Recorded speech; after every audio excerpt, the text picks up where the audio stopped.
መከናወን የሰጠን ከኛ ጋር የነበረ ተልኮ የሰጠን ጌታ የተባረከ ይሁን። ተልኮ ሰጥቶን ደግሞ ብቻችንን ያልተውን አምላክ የተባረከ ይሁን። እስከ ዓለም ፍጻሜ ሁል ጊዜ ከእናንተ ጋር እሆናለሁ ያለ ቃላችንን ደግሞ በሥራ የሚያጸና አምላክ የተባረከ ይሁን። ለዚህ ጌታ ቆመን ክብር ብንሰጥ ደስ ይለኛል። ለእግዚአብሔር ክብር ይሁን። ለእግዚአብሔር ክብር ይሁን። ለሰማይ አምላክ ክብር ይሁን። ለወንጌሉ ባለቤት ክብር ይሁን። ለላከን ጌታ ክብር ይሁን። አባቶች ክብር ይሁንልህ፣ ክብር ይሁንልህ፣ ክብር ይሁንልህ፣ ክብር ይሁንልህ፣ ክብር ይሁንልህ። እግዚአብሔር ሆይ እናመሰግንሃለን፣ እናከብረሃለን፣ ከፍ ከፍ እናረጋሃለን። የሥራው ባለቤት የቤቱ ባለቤት ጌታ ስም የተባረከ ይሁን። ስም የተባረከ ይሁን። ስም የተባረከ ይሁን። ከፍ ከፍ እናረጋሃለን። ምስጋና የሚገባ አንተ ነህ። ሁሉን ያደረግህ አንተ ነህ። ሁሉን የሰራ አንተ ነህ። እግዚአብሔር ሆይ ስም የተባረከ ይሁን። ከፍ ከፍ እናደርጋሃለን በናዝሬቱ በጌታ በኢየሱስ ክርስቶስ ጻድቅ ስም። እግዚአብሔር ይባርካችሁ።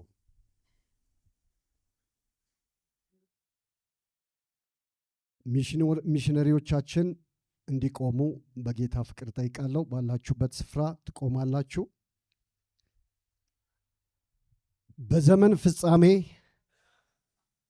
በዘመን ፍጻሜ የክርስቶስ በጎ ወታደር ሆኜ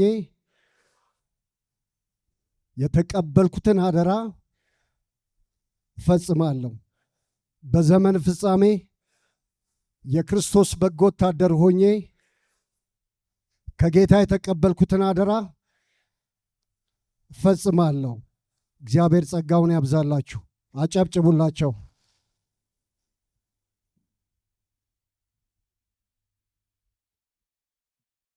ባለን አጭር ሰዓት ከጌታ እንዲሁ ሰሞኑን እያሰብነው የነበረውን ሐሳብ ይሄ አሁን ያልነው በዘመን ፍጻሜ የክርስቶስ በጎ ወታደር ሆነን ከጌታ የተቀበልነውን አደራ እንድንፈጽም እግዚአብሔር በዚህ ዓመት ደግሞ የሞላን ሐሳብ ነው። ከጌታ የተቀበልነው ሐሳብ አለ። ከጌታ የተቀበልነው ሕያው የሆነ ተልኮ አለ። ይህን ተልኮ እግዚአብሔር በሰጠን ዘመን እንድንፈጽም በዚህ ደግሞ ለቀጣይ ዓመት የሚሮጡበትን አቅምንም ጉልበትንም ጸጋንም እግዚአብሔር እንዲሰጣቸው ይህንን ሐሳብ በልባችን የሞላ ጌታ የተባረከ ይሆን፣ የተባረከ ይሆን። ከእግዚአብሔር ቃል ከዮሐንስ ወንጌል ምዕራፍ 9 አነባለሁኝ። ከ1 እስከ 7 ያለውን ቃል አነባለሁ። ከታላቅ ይቅርታ ጋር በተደጋጋሚ አንድ ነገር ወደዚህ የመጣ ስለሆነ ለሱ ምላሽ ልስጥ። ስለ በጎ ልባችሁ እግዚአብሔር ዘመናችሁን ይባርክ። ስለ ወንድማችን ዋቀሳ ሳምንቱን ሙሉ ብዙ ሰዎች መታችሁ አናግዳችሁናል። መልእክትም እየነገራችሁን ነው። በዛ በነገራችሁን መሰረት ደግሞ ወንድማችን ዋቀሳን አናግረነው ነበረ። ስታዩት በዱላ ነው የሚራምደው። በዱላ ከሚራመድ ለምንድነው ዊልቸር ማለት ይሄ ዘመናዊውን ክራንች እማንገዛለት ብላችሁ ያናገራችሁን ሰዎች አላችሁ። አናግሬዋለሁኝ፣ ግን ብዙ ጊዜ ከአንዴም 2-3 ጊዜ እሱ ክራንች ስለጣለኝ ስለማይጠብቀኝ ነው ይህንን ዱላ መጠቀመው ብሏል። እና ምናልባት ከዚህ ከዱላው ሚልቅ የተሻለው ከክራንቹ ሚልቅ የተሻለው 3 እግር ያለው ጎማ ያለው ሞተር ቢሆን የተሻለ ይሆናል ብዬ አስባለሁ። ይሄኛው ግን 2 ጊዜ ወድቅ ያለው አለ በክራንቹ ሲጠቀም። ስለዚህ እሱን ትቼ በዚህ ዱላ እየተጠቀምኩ ነው አለ። ይሄ ስለሚጠብቀኝ ብሏልና በተደጋጋሚ እየመጣችሁ እያናገራችሁን ስለነበረ ነው። አቦምሳ ላይ ያለ ሚሽነሪያችን ነው። በጣም ጥሩ እያገለገለ ያለው ወንድም ነው። ላለፉት 3 ዓመት ከኛ ጋር ነበረ። እኛም ይህንኑ ሐሳብ ነግረነው ይህንን ስለመለሰልን ነው። እግዚአብሔር ይባርካችሁ። ከዮሐንስ ወንጌል ምዕራፍ 9 ከቁጥር 1 እስከ 7 ያለውን በጌታ ስም አነባለሁ። እንደዚህ ይላል። ሲያልፍም ከመወለዱ ጀምሮ እውር የሆነን ሰው አየ። ደቀ መዛሙርቱም መምህር ሆይ ይህ ሰው ዕውር ሆኖ እንዲወለድ ኃጢአት የሠራው ማን ነው? እርሱ ወይስ ወላጆቹ ብለው ጠየቁት። ኢየሱስም እንዲህ ብሎ መለሰ፣ የእግዚአብሔር ሥራ በእርሱ እንዲገለጥ እንጂ እርሱ ወይም ወላጆቹ ኃጢአት አልሠሩም። ቀን ሳለ የላከኝን ሥራ ላደርግ ይገባኛል። ማንም ሊሠራባት የማይችልባት ሌሊት ትመጣለች። በዓለም ሳለው የዓለም ብርሃን ነኝ። ይህንም ብሎ ወደ መሬት እንትፍ አለ። በምራቁም ጭቃ አድርጎ በጭቃ የዕውሩን ዓይን ቀባና ሂድና በሰሌሞን መጠመቂያ ታጠብ አለው። ትርጓሜውም የተላከ ነው። ስለዚህ ሄዶ ታጠበ፣ እያየም መጣ። የጌታ ስም የተባረከ ይሆን። ጌታ ኢየሱስ ክርስቶስ በአገልግሎቱ ወደዚህ ስፍራ በመጣ ጊዜ የሆነውን ሐሳብ ነው ይሄ ክፍል የሚናገረው። ዮሐንስ ከጻፋቸው መሲያዊ መልእክቶች መካከል ይሄኛው መልእክት አንደኛው ነው። ዮሐንስ በጌታ በኢየሱስ ክርስቶስ ደቀ መዛሙርት አንዱ የሆነ በእነዚህ አገልግሎት ዘመኑ ሁሉ ከጌታ ከኢየሱስ ክርስቶስ ጋር አብሮ ሲያገለግል የነበረ ብዙ ተአምራት ያየ ብዙ ድንቆችን በዓይኑ ያየ ከጌታ ጋር ሆኖ ሲወጣ ሲገባ የነበረ ወደ ደረቱ ጠጋ ብሎ የልብ ሰው የሆነ ታላቅ ሐዋርያ ነው። ይህ ሐዋርያ በመጽሐፉ ሲጽፍልን በጌታ በኢየሱስ ክርስቶስ የተደረጉ ተአምራት ብዙ ናቸው፣ ነገር ግን ጥቂቱን ብቻ እጽፋለሁ ብሎ ጥቂቱን አስቀምጦልናል። ከነዚህ ድንቅ ተአምራቶች ወይም መሲያዊ መልእክቶች ደግሞ ከሰባቱ አንዱ ይሄኛው ነው። በዚህ ክፍል ደቀ መዛሙርቱ ለጌታ ኢየሱስ ክርስቶስ ጥያቄ ሲያቀርቡለት ነው የምንመለከተው። መምህሮ፣ ይህ ሰው ዕውር ሆኖ እንዲወለድ ኃጢአት የሠራው ማን ነው? ጥያቄው ትክክለኛ ጥያቄ ነው። ደግሞ መጽሐፍ ቅዱሳዊም የሆነ ጥያቄ ነው። ለምን? በብሉይ ኪዳን ዘመን በዘጸአት ምዕራፍ 20 ቁጥር 5 ላይ እንደዚህ ይላል፣ እግዚአብሔር በወላጆች ኃጢአት ምክንያት ልጆችን እስከ 3ና 4 ትውልድ ድረስ እንደሚቀጣ ተጽፏል። እነዚህ ሰዎች ያላቸው ቴዎሎጂ ትክክል ነው። ከመጽሐፍ ቅዱስ የወሰዱትን ሐሳብ ይዘው ወደ ጌታ ወደ ኢየሱስ ክርስቶስ መጡ። ጌታ ኢየሱስ ክርስቶስን ትክክለኛ ጥያቄ ጠየቁት። ከመወለዱ ጀምሮ ዓይነ ስውር የሆነ ሰው አለ። ይሄ ሰው ኃጢአት የሠራው እንዲህ ለመሆኑ ኃጢአት የሠራው ማን ነው? እሱ ነው ወይስ ወላጆቹ ናቸው ብለው ጥያቄ ጠየቁት። የጌታ የኢየሱስ ክርስቶስ መልስ ግን እርሱም ወላጆቹም ኃጢአትን አልሠሩም፣ ነገር ግን የእግዚአብሔር ክብር ወይም የእግዚአብሔር ሥራ በዚህ ሰው ይገለጥ ዘንድ ይህ ሆኗል አላቸው። ክብር ለእግዚአብሔር ይሆን። አንዳንድ ነገሮች ስታዩ አትደንግጡ። በመካከላችን እንግዳ ነገሮች ሲሆኑ አትደንግጡ። እነሱ ነገሮች ባይኖሩ የእግዚአብሔር ክብር አደባባይ አይወጣም። እግዚአብሔር አይታይም። እግዚአብሔር እንዲታይ የተለያዩ ችግሮች በመካከላችን አሉ። የእግዚአብሔር ክብር እንዲገለጥ የተለያዩ ነገሮች በኑሯችን አሉ፣ በሰፈራችን አሉ፣ በቤታችን አሉ፣ በቤተሰቦቻችን አሉ። ሁሉ ሰላም ከሆነ ምንም ነገር ከሌለ እግዚአብሔር የሚታይበት፣ እግዚአብሔር የሚመሰገንበት፣ እግዚአብሔር የሚከብርበት ነገር የለም። ይህ ልጅ ከመወለዱ ጀምሮ ዓይነ ስውር ነው። እንደውም በመለመኛ ስፍራ ቁጭ ብሎ ሲለምን ያውቁታል። ብዙ በአገራችን እንዳሉ ብዙ ዓይነ ስውሮች መንገድ ላይ ሆነው እንደሚለምኑ ይሄ ሰው ይለምናል። ምጽዋት የሚለምን ሰው ነው፣ ያውቁታል። ይሄ ጥያቄ ከተጠየቀ በኋላ ጌታ ኢየሱስ ክርስቶስ የመለሰው መልስ የእግዚአብሔር ሥራ ወይም የእግዚአብሔር ክብር እርሱ ከሁሉ በላይ እንደሆነ ጌታ ኢየሱስ ክርስቶስ በምድር ሲኖር የአባቱን ፈቃድ ሊያደርግ እንደመጣ መጽሐፍ ይናገራል። ደግሞ ይህ የመጣው ጌታ መሲህ እንደሆነ መልእክት መቅረብ ስላለበት የሚጠብቁት መሲህ የሚጠብቁት ጌታ በመካከላቸው እንዳለ እንዲያውቁ ስለተፈለገ መሲህ ብቻ ሲመጣ የሚያደርገውን መሲሁ ብቻ ሲመጣ የሚፈታውን እንቆቅልሽ በመሃል ነበረ። ከዚያ አንዱ ይሄ አይነ ስውር ነው። መሲሁ ሲመጣ የሚጠብቁት ጌታ ሲመጣ ከአእምሮ በላይ የሆነ ነገር እንደሚሆን፣ ታላላቅ ተአምራት እንደሚሆን፣ አይነ ስውሮች አይኖቻቸው እንደሚበሩ፣ ሽባ እንደሚተረተር፣ ሙታን እንደሚነሱ መጽሐፍ ይናገራል። ስለዚህ ይሄ መሲህ በመካከላቸው ከመኖሩ የተነሳ ይህ አይነ ስውር አገኘው፣ ተናገረው፣ ሂድ አለው።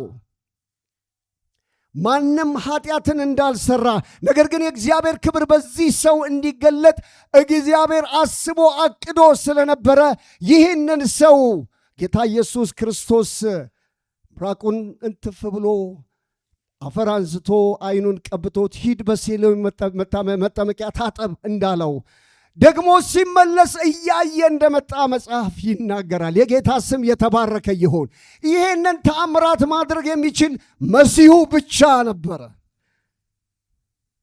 ሙታን የሚያስነሳ መሲሁ ብቻ ነበረ። ታላላቅ ተአምራቶች ሲሆኑ እናንተ በደንብ አድርጋችሁ ክፍሉን ተመልከቱት። በዚህ ምክንያት ትልቅ ንግግር ሆኗል። እንዴት ይሄ ይሆናል ብለው የተከራከሩ ሰዎች አሉ። በሰንበት ነው ይሄንን ነገር ያደረገው፣ ስለዚህ ይሄ ሰው በእርግጠኝነት ከእግዚአብሔር አይደለም አሉ። ይሄ ሰው ኃጢአተኛ ነው አሉ። ሌሎቹ ደግሞ ምን ማለታችሁ ነው? ኃጢአተኛ እኮ ይሄንን ተአምር ሊያደርግ አይችልም። እንዴት ኃጢአተኛ አይነ ስውርን ብርሃን ሊሰጥ ይችላል አሉ።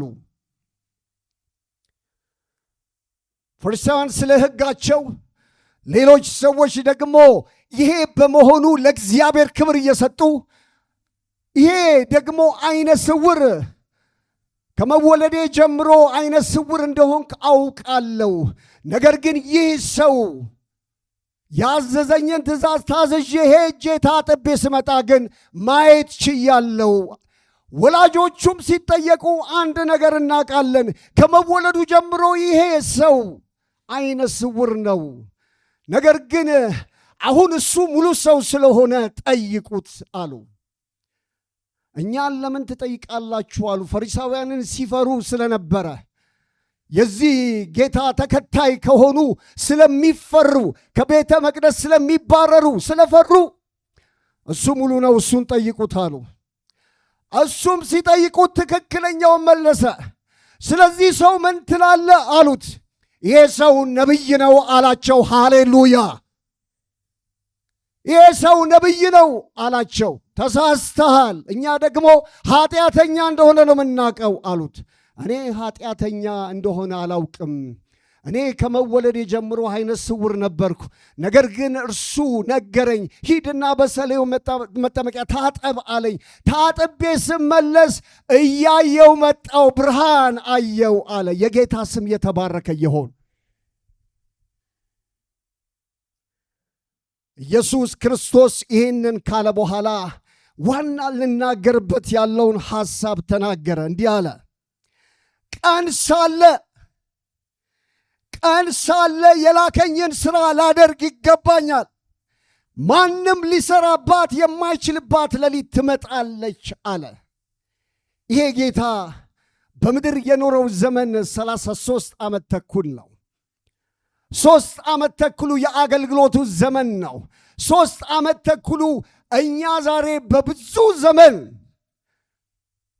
ያየነውን በብዙ ዘመን ያነበብነውን እነዚያን ተአምራቶች በሙሉ የሆኑት በዚያ 3 ዓመት ተኩል ውስጥ ነው። በጌታችን በመድኃኒታችን በኢየሱስ ክርስቶስ ሕይወት በአገልግሎቱ ዘመን የተገለጠው በዚህ 3 ዓመት ተኩል ውስጥ የተከናወነው ነገር ነው። ዛሬ ለብዙ ሺህ ዓመት ይዘነው የመጣነው በዚያ 3 ዓመት ተኩል ውስጥ የተከናወነ ነው። ጌታ ኢየሱስ ክርስቶስ ይህን ሲናገር ቀን ሳለ አለ። ቀን ሳለ ሌሊት ሳይሆን ጨለማ ሳይሆን ማንም ስራ የማይሰራበት ጊዜ ሳይመጣ ቀን ሳለ የላከኝን ስራ ልፈጽም ይገባኛል፣ ላደርግ ይገባኛል አለ። ከ3 ዓመት ተኩሉ በኋላ ጌታ ኢየሱስ ወደ አምላኩ ወደ አባቱ አርጓል። ያ ስራ አልቀጠለም። ያ ስራ አልቀጠለም። ለሚቀጥሉት አደራ ሰጥቶ ሄደ እንጂ አልቀጠለም ያ ስራ። ለጌታ ኢየሱስ ቀን ያ ነበረ፣ ሰዓቱ ያ ነበር፣ ዘመኑ ያ ነበር። በምድር የኖረበት ይሄ ፍጹም ሰው ፍጹም አምላክ የሆነው ጌታ በምድር የኖረበት ዘመን ያ ዘመን ነበረ። መሲያዊ ተልእኮውን ሲፈጽም የነበረው በእነዚያ ዓመታት ነበር። ቀን ሳለ ይህን ክፍል ሲናገር ስለ ጨለማ ወይም ስለ ብርሃን ሊነግረን ሳይሆን ስለተሰጠን ጊዜ ስለተሰጠን ዘመን እየተናገረ ነው። ስለ ዘመን ነው የሚናገረው። ስለ ጊዜ ነው የሚናገረው። ስለ ጨለማ ወይም ስለ ሌሊት አይደለም። የኛ ዘመን የቱ ይሆን? ስለተሰጠን ጊዜ ስለተሰጠን ዘመን የቱ? አሁን ይሄ ጊዜ ቆመን እየሄድን እየወጣን እየገባን ሁሉን ማድረግ እየቻልን አሁን ነገ ምን እንደሚሆን ስለማናቅ ከወራት በኋላ ምን እንደሚሆን ስለማናቅ ትዝ ይላችኋል። እንደዚህ ተሰብስበን ማምለክ የማንችልበት ጊዜ በቅርብ እንደተፈጠረ ማናችንም ያ ጊዜ እንደዛ ይሆናል ብለን አላወቅንም ነበር። ነገር ግን በምህረት አትቀመጡ የሚል አንድ ነገር ብቅ አለ። አታምልኩ የሚል ተራራቁ የሚል መከራ ያየንባቸው የተወሰኑ ዓመታት እንደነበሩ ሁላችንም እናውቃለን። የተወደዱ ወዳጆቻችንንም ያጣንበት ዘመን እንደነበረ ሁላችንም እናውቃለን። ነገ ምን እንደሚመጣ አናቅም። ወገኖቼ ለእኔም ለእናንተም ለሚሽነሪዎቹም የተሰጠው ቀን አሁን ነው። ይሄ ሰዓት ነው። ይሄ ጊዜ ነው። ስለዚህ ቀን ሳለ የጌታን ሥራ ስሩ። ቀን ሳለ እንደ መልእክተኛ ወደ ሰዎች ሂዱ። ቀን ሳለ ሌሊት ሳይሆን መስራት የማትችሉበት ዘመን ሳይመጣ ይህን የከበረ የተሰጣችሁን መልእክት ሂዱ፣ አድርሱ፣ ንገሩ፣ ተናገሩ። ቀን ሳለ ጨለማ ሳይሆን ይህ ሂደት ወይ ወደ ጌታ ወደኛ በመምጣቱ ምክንያት ወይ እኛ ወደ ጌታ በመሄዳችን ምክንያት ይሄ ሂደት ይቆማል።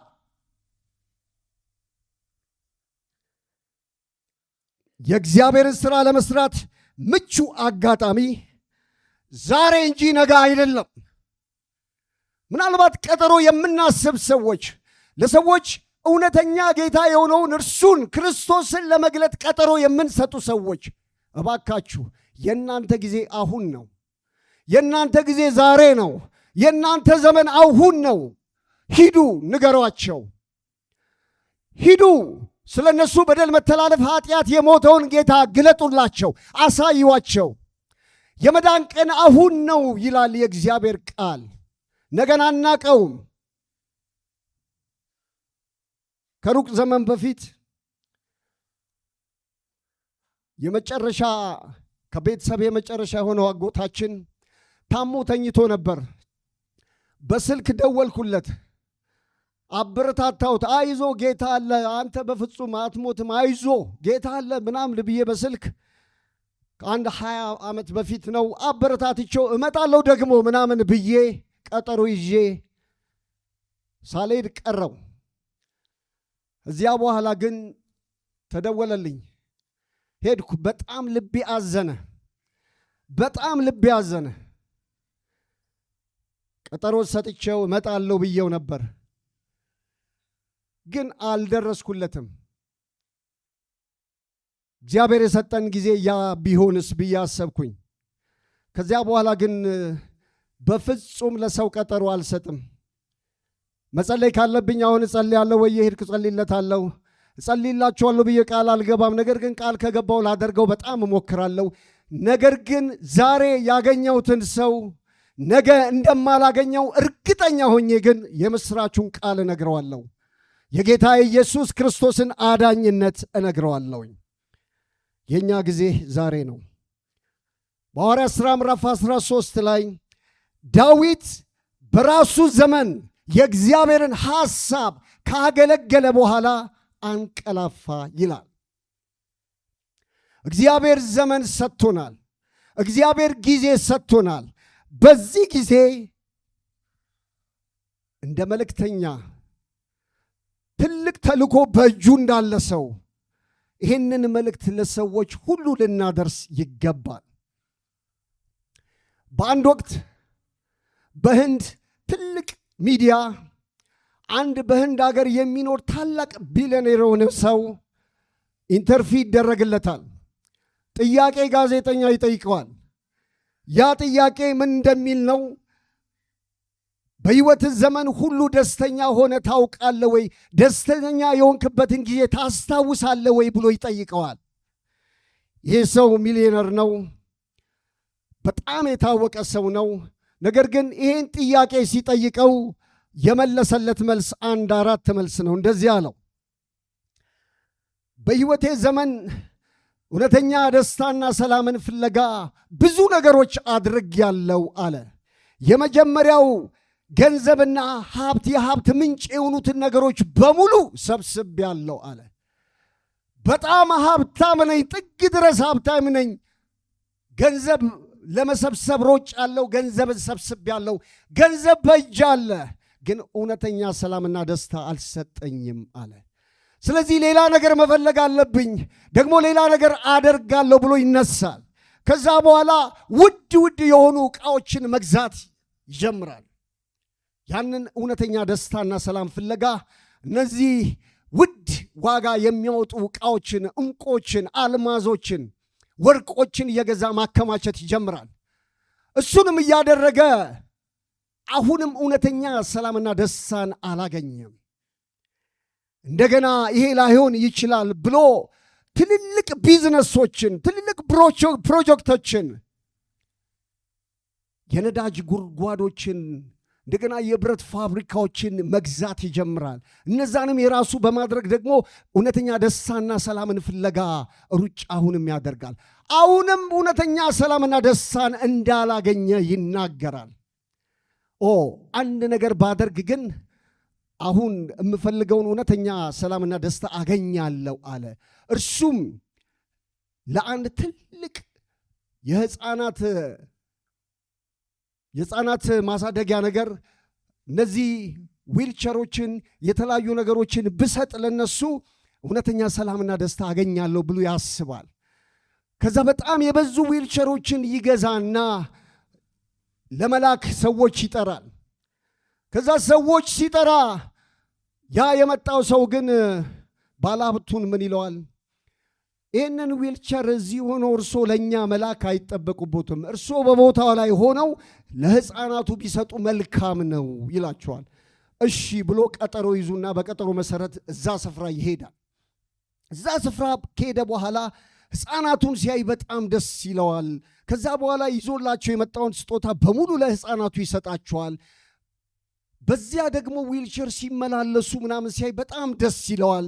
ነገር ግን በቃ ይሄ ነው ማለት ነው ብሎ ደምድሞ ሊወጣ ሲል አንድ ሕፃን በዊልቸር ላይ ቁጭ ያለ ሕፃን እግሩን ይዘዋል።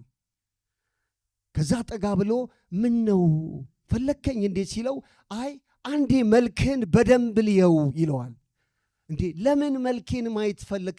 እባክህ ቆይ አንዴ በደንብ መልክህን ልየው ለምን ብሎ ሲጠይቀው፣ በእግዚአብሔር መንግሥት በገነት በዚያ እንደገና ላመሰግንህ ስለምፈልግ አንዴ እባክህ መልክህን ልየው አለው። በዚያ ንግግር ይሄ ታላቅ ባለሀብት ሰው ተነካ፣ ተንበርክኮ አለቀሰ። ያኔ እውነተኛ ሰላምና ደስታን አገኘ። ይህ ልጅ ታሪኩ ሲጠና ይህ ልጅ በክርስቶስ ኢየሱስ ያመኑ ቤተሰቦች ሕፃን ነው። ጌታ ኢየሱስ ክርስቶስን የሚያውቅ ነው። ያንን አጋጣሚ ያንን ጊዜ ተጠቅሞ እችን ቃል በመናገር ይህን ትልቁን ሰው በሰው እይታ ትልቅ የተባለውን ሰው ወደ እግዚአብሔር መንግሥት ለመጨመሩ ምክንያት ሆነ። የጌታ ስም የተባረከ ይሁን። የትኛው ነው ለእኛ ምቹ ጊዜ? ምን አይነት ሰዎችን በምን ምክንያት ወደ እግዚአብሔር መንግሥት ለመጨመር? ምን ብትናገሩ ሰዎች ወደ እግዚአብሔር መንግሥት ይጨመራሉ? ከእግዚአብሔር ቃል ባለፈ ሰዎችን ለዳግም ልደት የሚያበቃ ሕያው ቃሉ እንደሆነ አምናለሁ። ነገር ግን ሰዎች በፍቅር ይነካሉ፣ በእውነተኛ ፍቅር ይነካሉ።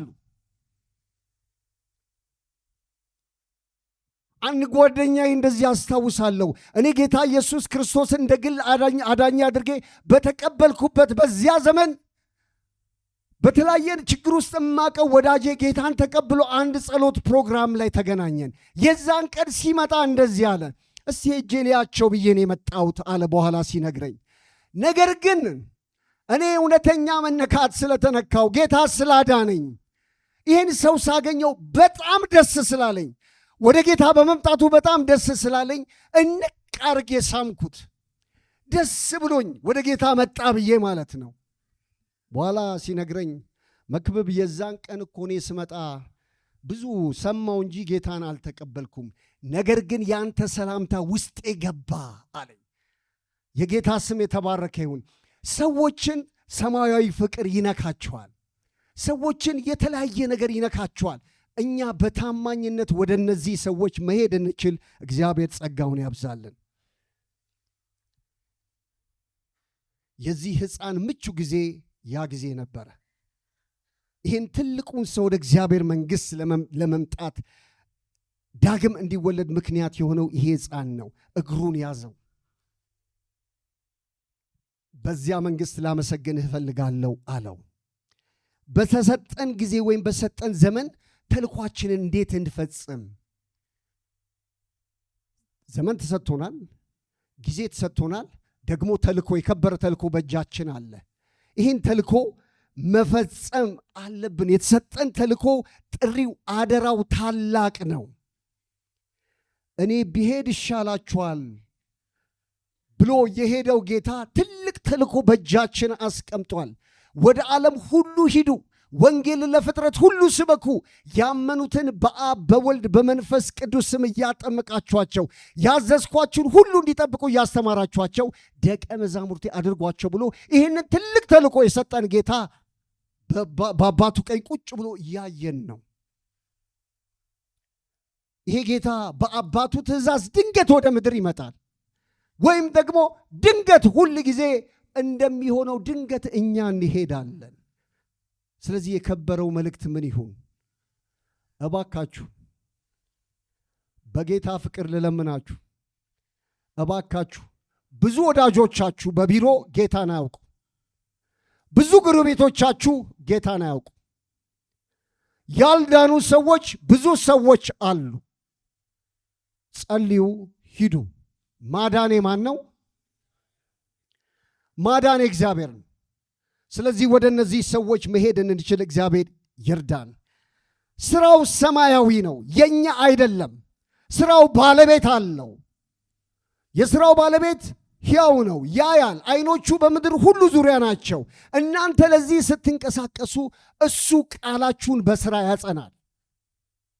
እናንተ አዳኝነቱን ስትናገሩ ማዳኑን እሱ በስራ ያጸናል። የጌታ ስም የተባረከ ይሁን። ስለዚህ ሰጠን አደራ ታላቅ ሆነ እንሂድ። ራሳችንን የምናየው እንዴት ነው? እንደ መልእክተኛ ወይስ እንዴት እያየን ይሆን? አረ የከበረ መልእክት በእጃችን አለ። ከምንም በላይ የሆነ መልእክት በእጃችን አለ። በሰጠን ዘመን በሰጠን ጊዜ ተልኳችንን እንዴት እንፈጽም? ለስራው የተሰጠን አጭር ጊዜ ስለሆነ ጊዜ እንደሌለው እየሮጥን ጊዜ እንደሌለው እየሮጥን ተልኳችንን እናድርስ። ጊዜ የለም፣ ጊዜ አልቋል። ከብዙ ሺህ ዓመት በፊት ጌታ ኢየሱስ ክርስቶስ ወደዚህ ምድር እንደሚመጣ ብዙ ትንቢት ሰምተናል። የመጨረሻው ዘመን እንደሆነ ደግሞ ሁላችንም እናውቃለን። መጨረሻ እንደሆነ ሁላችንም እናውቃለን። ስለዚህ ወገኖቼ እባካችሁ እንሂድ። በዚህ በመጨረሻ ዘመን ይህንን የከበረ መልእክት እንናገር፣ ለሰዎች እናድረስ። ማዳን የማን ነው? ቀን ሳለ ሌሊት ሳይሆን ተልኳችን ገደብ አለው፣ ዘመን አለው። ይበቃል። ጌታ ሲመጣ ሁሉ ይቆማል። ይበቃል። ከዛ በፊት እንሩጥ። እግዚአብሔር በሰጠን ዘመን እንናገር። ብዙዎቻችን ለነዚህ ሚሽነሪዎች ብቻ ወይም ደግሞ ለወንጌል ስርጭት አገልጋዮች ብቻ እንደሆነ እንዳታስቡ፣ ወይም ሙሉ ጊዜያቸውን ለሰጡ ለመሪዎች ለአገልጋዮች ብቻ እንደሆነ አታስቡ። ይሄ ተልእኮ የአማኝ ሁሉ ነው። በጌታ በኢየሱስ ክርስቶስ አምኜ ድኛለሁ የሚል ሁሉ የምስራቹን ሊናገር ይገባል። ይህንን የከበረ መልእክት ሊያደርስ ይገባል። በመክብብ መጽሐፍ ምዕራፍ 12 ከቁጥር 1 እና 2 ላይ ያለውን ቃል በፍጥነት ላንብብ። እንደዚህ ይላል። መክብብ ምዕራፍ 12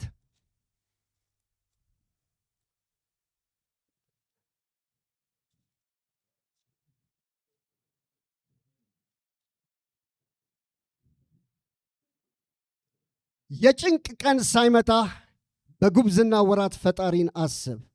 ደስ አያሳኙኝም የምትላቸው ዓመታት ሳይደርሱ ፀሐይና ብርሃን ጨረቃና ከዋክብትም ሳይጨልሙ ደመናም ከዝናብ በኋላ ሳይመለስ የጭንቅ ቀን ሳይመጣ በጉብዝና ወራት ፈጣሪን አስብ። ደስ አያሰኙኝም የምትላቸው ዓመታት ሳይደርሱ ፀሐይና ብርሃን ጨረቃና ከዋክብት ሳይጨልሙ እነዚህ በሙሉ የመጨረሻ የማብቂያ ምልክቶች ወይም ደግሞ ደስ የማያሰኙ ሌሊቶች፣ መልካም ነገር ምንም ነገር ማድረግ የማንችልባቸው ጊዜዎችን የሚያመለክት ነው። ግን በዚህ ጊዜ መልእክት የሰጠንን ጌታ ማሰብ፣ የተቀበልነው በእጃችን ያለውን አምላክ ማሰብ፣ ተልኳችንን ማሰብ ይጠበቅብናል። ምንም ማድረግ የማንችልበት ጊዜ ስለሚመጣ ማለት ነው። እግዚአብሔር ሁላችንንም ይርዳን። ተጀምሮ የሚጠናቀቅ ነው። አንድ ቀን የሚቆም ነው። እዚሁ መጽሐፍ ላይ ለሁሉ ጊዜ አለው፣ ማንም ሊሰራባት የማይችልበት ጊዜ አለ ይላል። መክብብ ምዕራፍ 3 ላይ ሁሉ ዘመን አለው፣ ከሰማይ በታች ከሆነው ነገር ሁሉ ጊዜ አለው ይላል። ዘመን አለ፣ ጊዜ አለ። ቅድም ብያችኋለሁ። የጌታችን የመድኃኒታችን የኢየሱስ ክርስቶስ ዘመን ያ ዘመን ነበር። ቀን ሳለ ብሎ ሊሰራ የተነሳበት። እንደውም በዚሁ በዮሐንስ ወንጌል ምዕራፍ 17 ላይ የመጨረሻውን ጸሎት ሲጸልይ አባት ሆይ በምድር የሰጠኝን ሥራ ፈጽሜ ምን አልኩ አለ? አከበርኩ አለ። በምድር የሰጠኝ ተልኮ ነበር፣ በምድር የሰጠኝ ሥራ ነበር፣ ፈጽሜ ግን አከበርኩ አለ። ሥራውን ጨረሰ፣ ዘመኑ አለቀ። መክብብ 12:7 ላይ እንደዚህ ይላል፣ አፈር ወደ ነበረበት ምድር ሳይመለስ ነፍስ ወደ ሰጣት ወደ እግዚአብሔር ሳይመለስ ፈጣሪን አስብ ይላል። አፈር ወደ መጣበት ይመለሳል። ነፍስ ደግሞ ወደ ሰጣ ወደ ጌቷ ትሄዳለች። ከዛ በፊት መልእክታችሁን አድርሱ። መልእክታችሁን፣ እጃችሁ ላይ የከበረ መልእክት አለ፣ እሱን ተናገሩ። የሚቆምበት ጊዜ ስላለ ማለት ነው።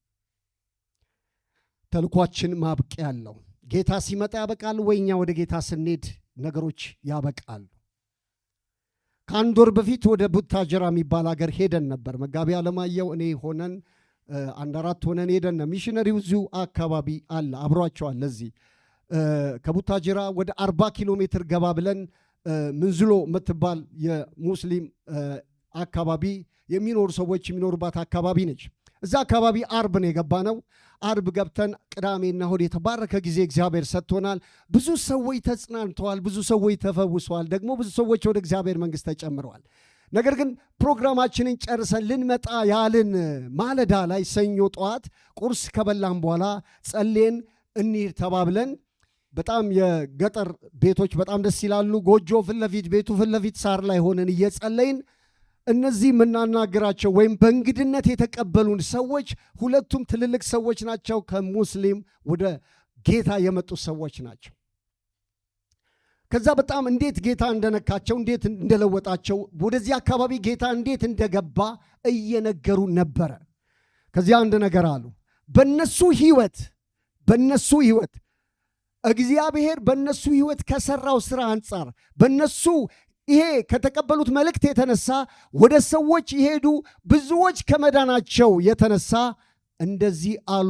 እኛ አባት ትልቅ ሰው ናቸው። እንደዚህ አሉ። አባታችን እንዲህ አለ፣ ብዙ ልጆች አሉት፣ 11 እንሆናለን። እንደዚህ አለን። በእናንተ ህይወት ያየሁት ነገር እሱ ትልቅ ነገር ነው። ደግሞ ብዙ ለውጥ በእናንተም ህይወት አይቻለሁ። እስቲ አንድ ልጅ ብቻ አስቀሩልኝ፣ እሱ ይረድልኝ ለኔ፣ ሌሎቹን በሙሉ ግን ውሰዷቸው አሉ። የጌታ ስም የተባረከ ይሁን። እዛ አካባቢ ጌታ ገብቷል። ትልቅ ስራ ተሰርቷል። ብዙዎች ድነዋል። በዚያ ሰዓት እኛ ፕሮግራም ጨርሰን ስንወጣ ደግሞ አንድ ነገር አየን። ያም ለብዙ ዘመን ወንጌል ሲነገረው እምቢ ያለ ሰው በዚያ 2-3 ቀን ጸሎት በጣም የተጨነቀው መንፈስ አንቆ እንደገደለው ሰማን። ጠዋት ሰው እያለቀሰ ወደዛ ቤት ሲገባ አየን። ብዙ የተመሰከረለት ብዙ የተነገረው እግዚአብሔር ጊዜ የሰጠው የተነገረውን ነገር መቀበል እምቢ ያለ ሰው ግን ሲጠፋ፣ የተቀበሉት ግን ሕይወት ሲሆንላቸው ሲበዛላቸው አይተናል። ምድሪቷን እግዚአብሔር እየወረሰ ነው። የእግዚአብሔር የሥራ ዘመን አሁን ነው። የእግዚአብሔር የሥራ ጊዜ አሁን ነው። ባገኘነው አጋጣሚ ሁሉ ይህንን የምስራች መናገር የምንችልበትን አቅምንም ጉልበትንም ጸጋንም እግዚአብሔር ይስጠን። እግዚአብሔር በመንፈሱ ያንቃን። ምናልባት በዚህ ጉባኤ ዛሬ ተጋብዛችሁ የመጣችሁ የምንናገረው ጌታ ስለ በደላችን፣ ስለ ኃጢአታችን፣ ስለ መተላለፋችን የሞተ ደግሞ በሦስተኛው ቀን ከሙታን የተነሳ በአብ ቀኝ የተቀመጠ ደግሞ በአባቱ ትእዛዝ ድንገት የሚመጣ ጌታ ነው የምናመልከው። ይህንን ጌታ መቀበል እፈልጋለሁ፣ ይህንን ጌታ ወደ ሕይወቴ ማስገባት እፈልጋለሁ የምትሉ ሕይወታችሁን መስጠት ለዚህ ጌታ የምትፈልጉ ካላችሁ እጆቻችሁን ከፍ እንድታደርጉ በጌታ ፍቅር ጠይቃችኋለሁ።